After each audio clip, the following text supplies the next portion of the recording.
Thank you and good morning. And it's a real pleasure to be here as a power industry gatecrasher at a rail industry party. So I hope the picture of Great Britain's electricity and energy decarbonisation journey I'll paint today will give you a helpful framing for your subsequent discussions on how rail electrification and the rail industry more generally can maximise its contribution to decarbonisation. The journey to meeting our legally binding targets of economy-wide decarbonisation in 2050 has to end just 25 years away. That's maybe just over half a career, or maybe rather less, I gather, than one rolling stock life cycle. So it's not really very much time. The journey to 2050 is largely one of electrifying as much energy use as possible. So it's one in which a role of modal switching to rail and more rail electrification is likely to play a substantial role. How rail's role is executed can, in turn, help or hinder the enormous challenges around affordable whole economy decarbonisation. So there are plenty of reasons for the two industries to explore this topic more collaboratively. This slide is what happens when you ask Microsoft Copilots to paint something on the subject of the energy transition and rail. The electricity industry is in the midst of the most profound shift since its inception around the turn of the 20th century. The journey up to about 15 years ago was essentially one of reaping economies of scale as demand grew. A constant progression of ever higher voltages and larger power station unit sizes took us through the first 90 years or so of coal and oil reliance. Then a shift towards gas as the primary fuel, coupled with private sector ownership, drove a little more diversity of supply, with most combined cycle power stations being somewhat smaller than their coal and oil-fired antecedents. However, the underlying engineering change was much more incremental, especially once the 400 kV transmission system had reached maturity by the late 1970s. An exception arguably might be international interconnectors with the maturing of high-voltage direct current technology and the commercial models for international trading. So we had this industry that was really on a very slow, incremental trajectory. What's changed is not only the advent of variable renewables at large scale and the rundown of coal and oil, where the last coal station was decommissioned last year, actually, 56 years after your industry got rid of coal, but a number of other crucial drivers. Firstly, the best locations for most renewables being in areas where power networks are weakest. Renewables at large scale driving a much greater need for storage. A rise of diseconomies of scale in renewables and storage, driving a shift away from centralisation as the only solution, resulting in a system that has to handle millions of small generators as well as a few large ones. Digitalisation, driving a much greater opportunity for demand to participate in balancing the system.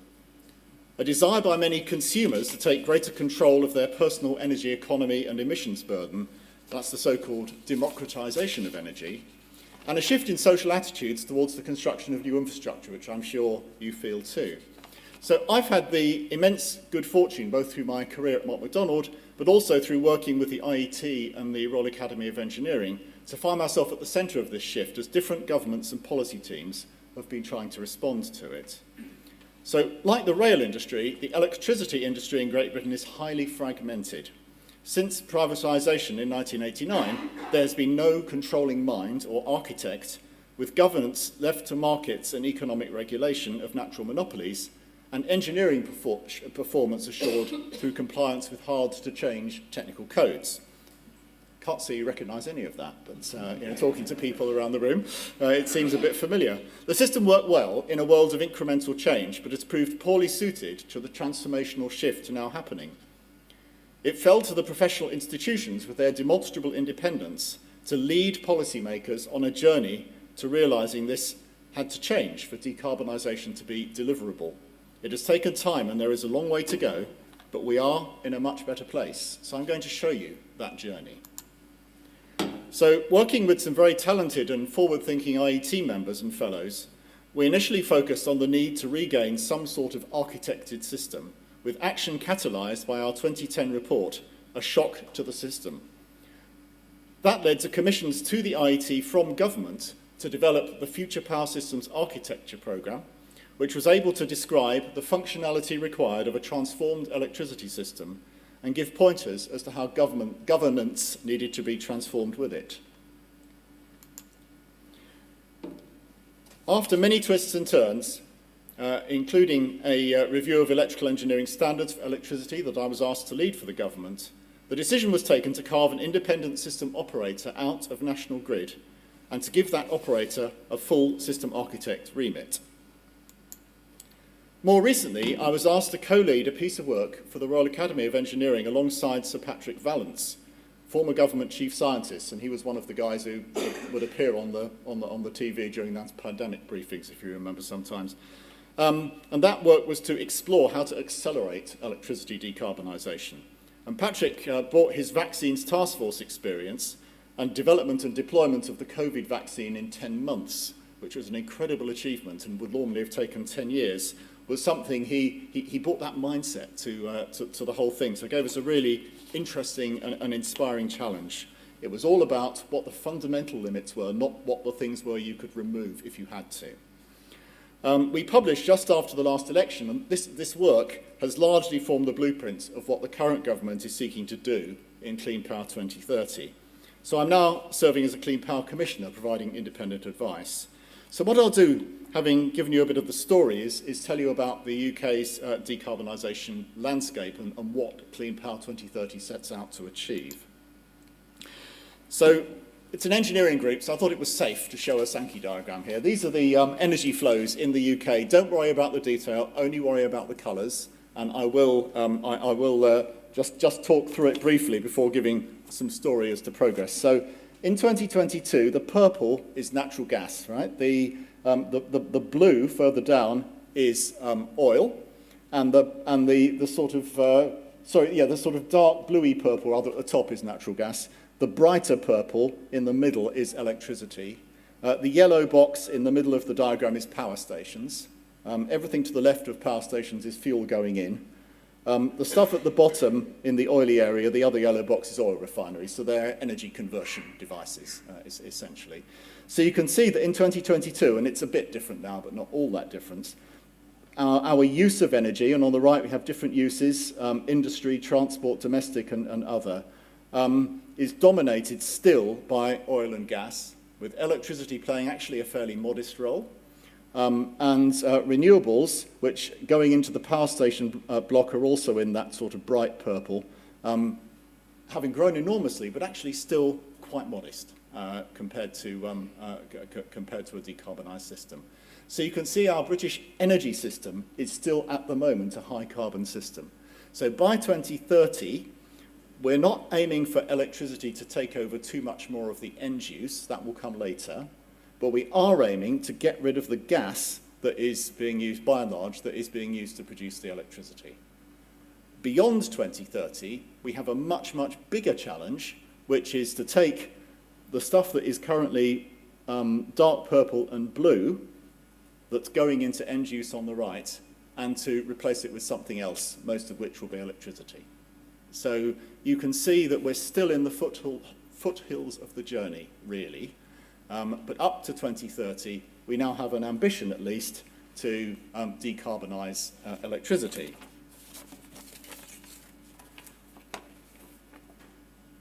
So what about our resources? Wind resources are excellent, and our solar resources are reasonable.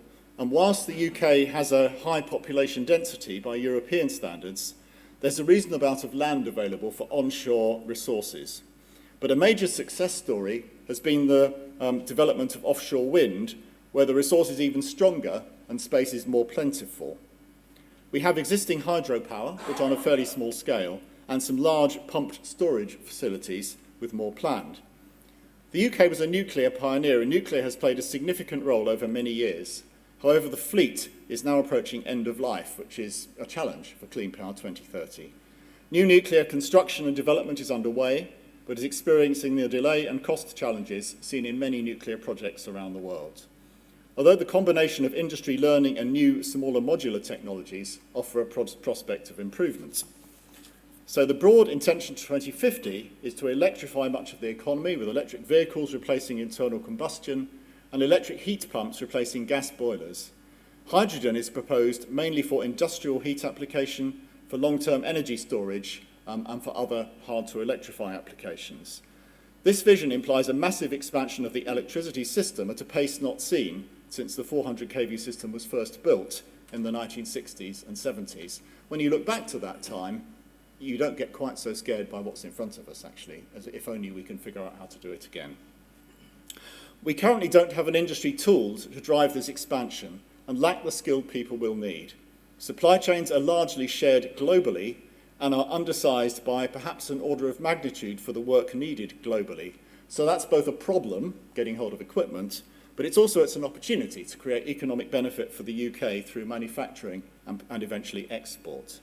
So given the progress made already on decarbonising electricity, it was logical for the government to focus on its decarbonisation as a first step, with transport, heating and industrial electrification to gain decisive scale during the 2030s. The previous government had a slower ambition to decarbonise electricity by 2035 and was behind the pace in doing it. The new government seeks to achieve clean power by 2030 as one of its missions, and it describes those missions as moonshots. So these are incredibly ambitious things, high risk. Will we succeed, won't we? But the job is to maximise the probability of success.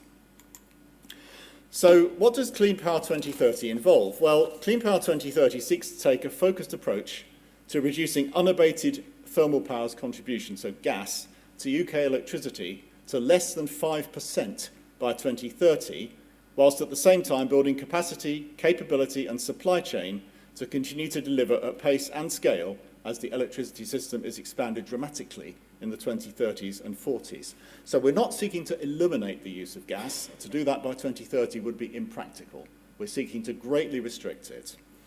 This has entailed the formation of a special delivery unit in government, headed by Chris Stark, who you might have come across, a well-known and extremely able public servant who used to run the Climate Change Committee.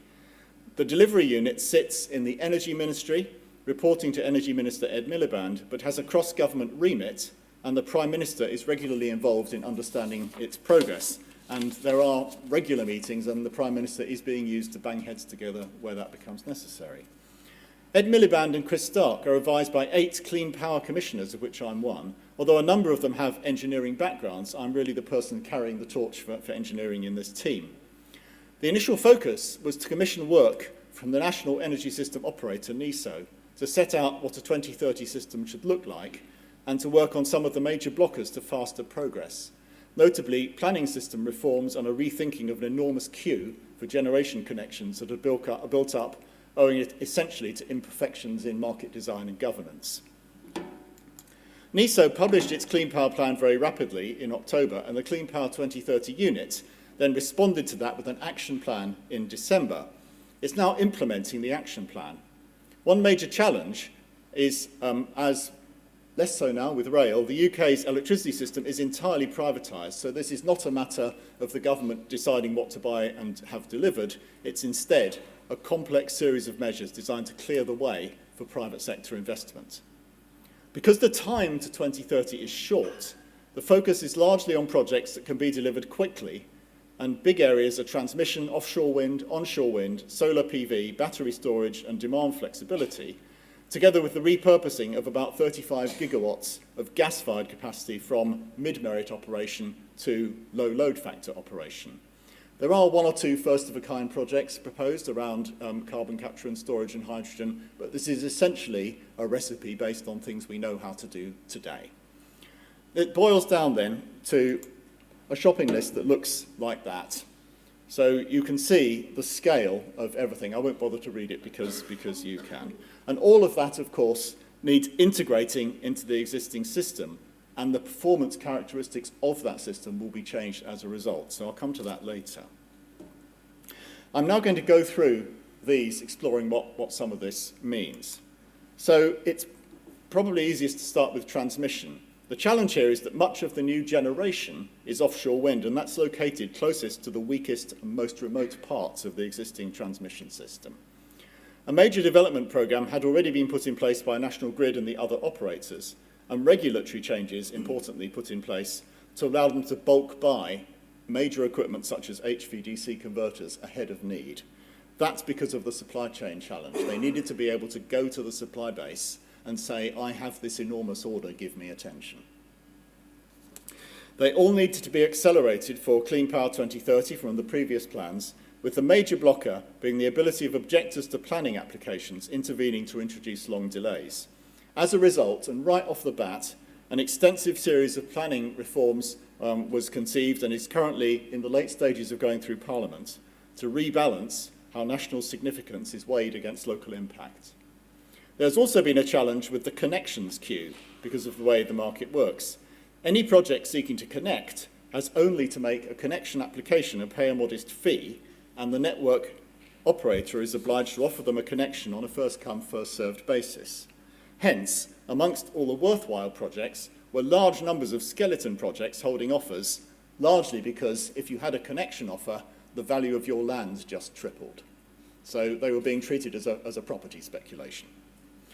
Following guidance from the unit, NESO has developed a methodology to rationalise this queue, prioritising the well-developed projects and determining a desired mix of technology by region. Whilst this would be obvious in many countries, this represented a huge change in the UK, given its industry structure and heavy reliance on market principles. Up to 2030, the impact on lower voltage distribution networks are more localised but still real. In the 2030s, quite the opposite. There was a massive distribution build needed. So that's kind of broadly where we are with networks.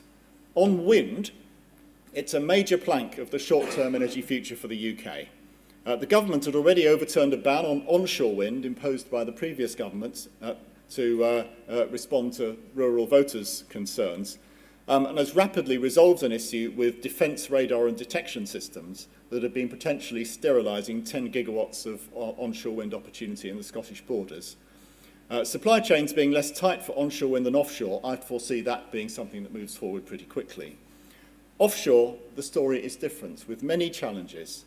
The UK has become a global leader in offshore wind deployment and cost reduction, but the new projects need to be further offshore and in deeper water, testing required foundation designs and probing floating turbine technology. Connections back to shore now need to be high voltage DC rather than AC, and all this in a very constrained supply environment for submarine cables, HVDC equipment, wind turbines, large transformers, and those things on the slide, the very specialist erection ships, of which there are only a few in the world. The auctions planned this autumn will be pivotal, and I personally wonder whether a move away from competitive procurement of capacity will be necessary. On the positive side, this is an opportunity to entice manufacturing to locate in the UK and to grow supply chain capacity here. But there is limited time, given the 2030 framing.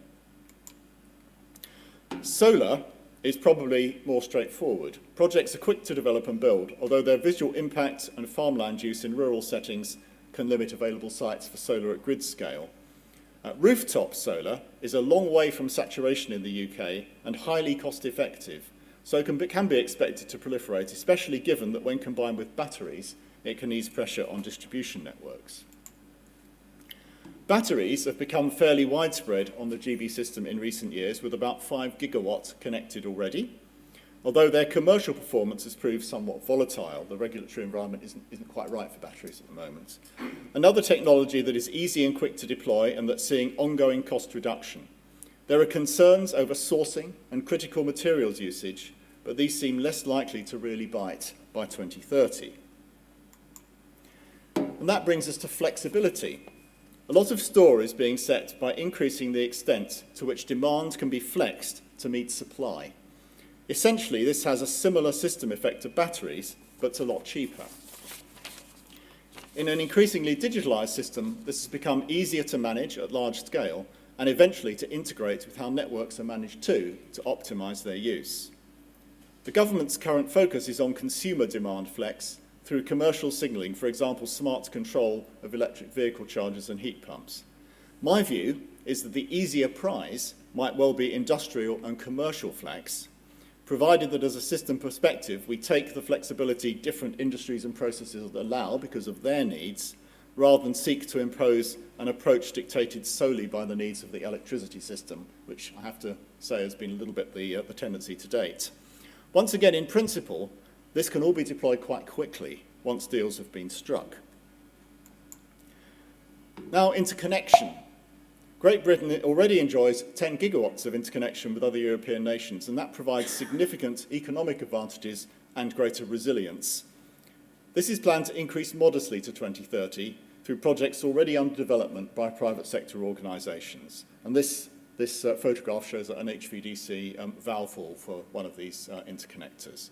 The technologies involved, HVDC and submarine cables, are the same as offshore wind connections, and for some of the domestic transmission reinforcement national grids building as well, which therefore draw on the same overheated supply chains. These supply chains are global, and not just across Europe, but also in Southeast Asia. There are many, many other projects planned. So moving to gas, a lot of the emphasis of Clean Power 2030 is to move us away from gas for decarbonisation and also to insulate consumers from the gas price shocks of recent years. However, for the moment, we still need gas-fired generation because in the UK and Europe, we experience something called the Dunkelflaute, which you've probably heard of. They're periods of still weather that can last for as much as 2 weeks, and they're usually in the winter when demand's highest, and solar PV output is lowest. And so that's beyond the economics of storage at the moment. So we need to have something to take us through those periods.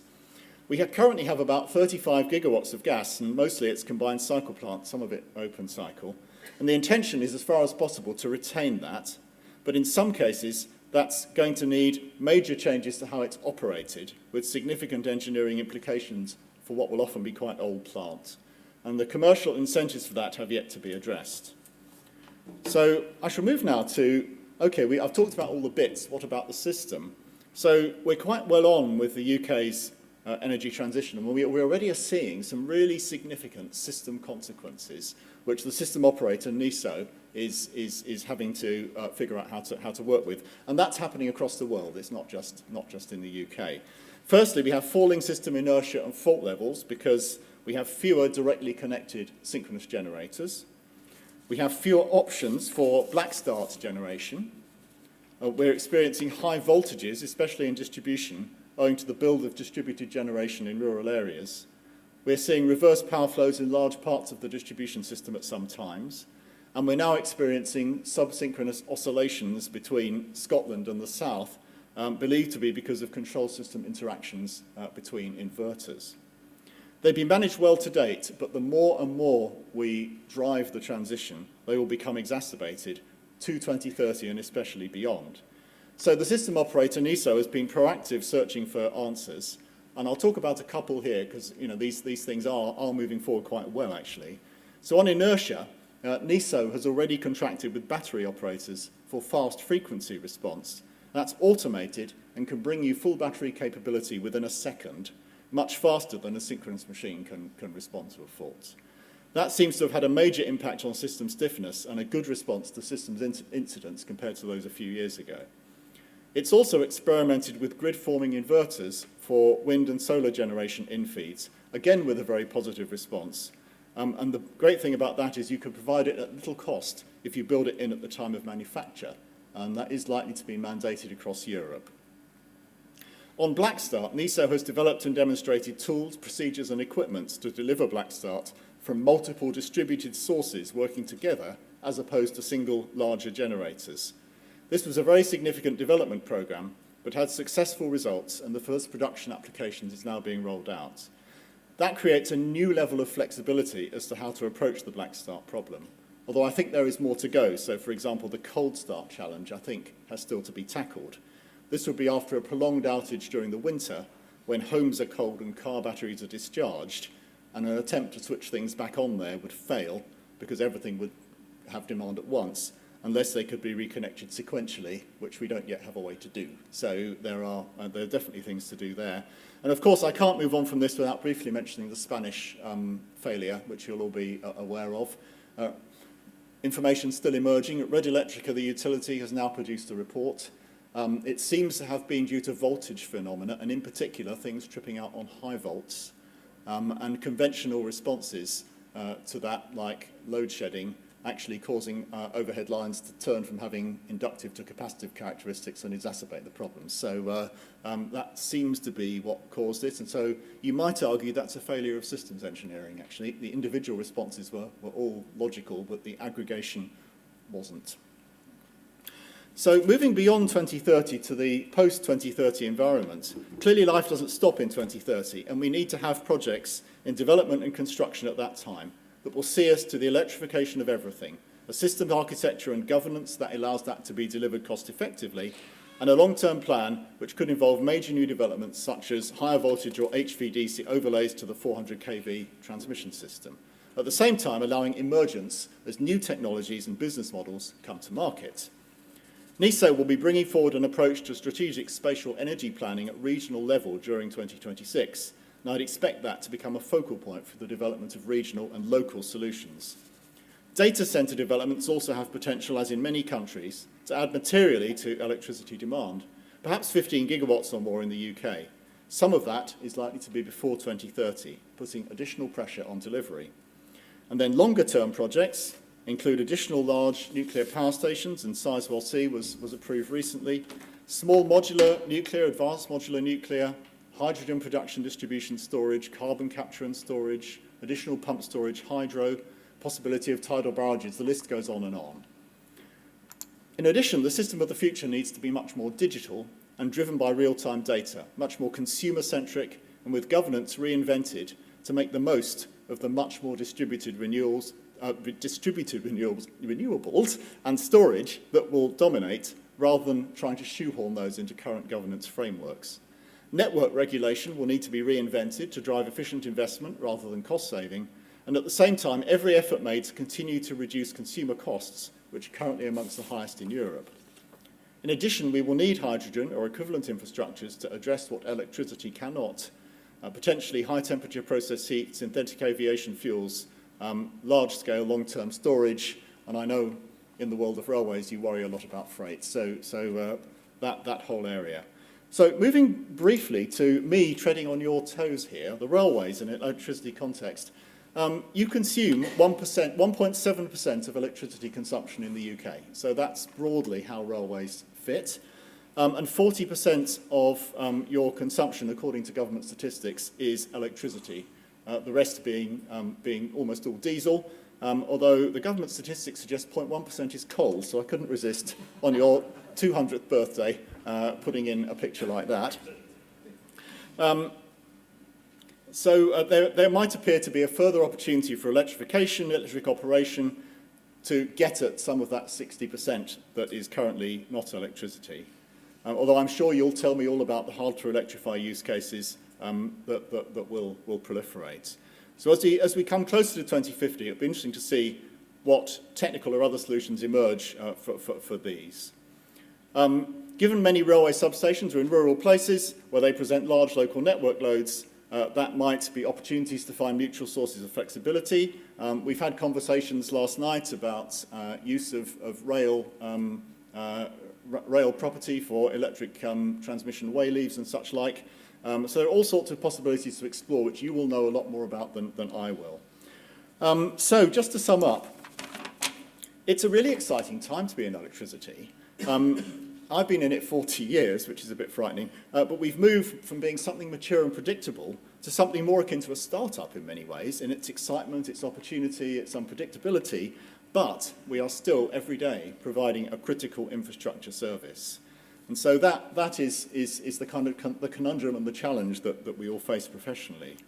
Recently, I was researching some of McDonald's early history. Electricity really got going about 1900-ish, and when you read that early history, it was exactly the same as what we're in today. Lots of uncertainty, lots of challenge, lots of growth, lots of choices, lack of clarity as to what the best ways forward might be. So we're reinventing ourselves in a really interesting way.